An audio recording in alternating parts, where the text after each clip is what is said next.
Mass ஒரு ஆர்வமுள்ளதும் சாகசங்களை விரும்புகிற 12 வயதுடைய சிறுவன் தனது அறையில் ஒரு மந்திர வனத்தை பற்றிய புத்தகத்தை படித்துக் கொண்டிருந்தான். அவனது கண்கள் ஆச்சரியத்தால் மின்னின. திடீரென அந்த புத்தகம் பிரகாசமாக ஒளிர ஆரம்பித்தது மற்றும் மாஸ் ஒரு மந்திர வனத்திற்கு மாற்றப்பட்டான். அந்த வனம் மின்னும் பூக்களும் மிதக்கும் விளக்குகளும் நிறைந்ததாக இருந்தது.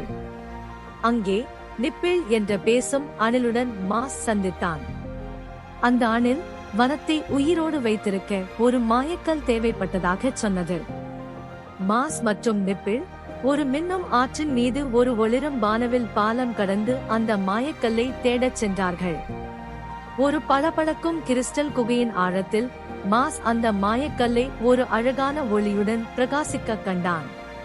அவன் அதை மெதுவாக எடுத்துக் கொண்டான். மாஸ் அந்த கல்லை ஒரு கல் மேடையில் வைத்தான். உடனே வனம் நிறம் மற்றும் உயிருடன் ஒளிரத் தொடங்கியது மற்றும் அனைத்து விலங்குகளும் சந்தோஷமாக குரைத்தன. திடீரென மாஸ் தனது அறையில் திரும்பியிருந்தான். அந்த புத்தகம் இப்போது அவன் மடியில் மெதுவாக ஒளிர்ந்து கொண்டிருந்தது. அது கனவல்ல என்பது அவனுக்கு தெரிந்தது. அவன் சிரித்தான்.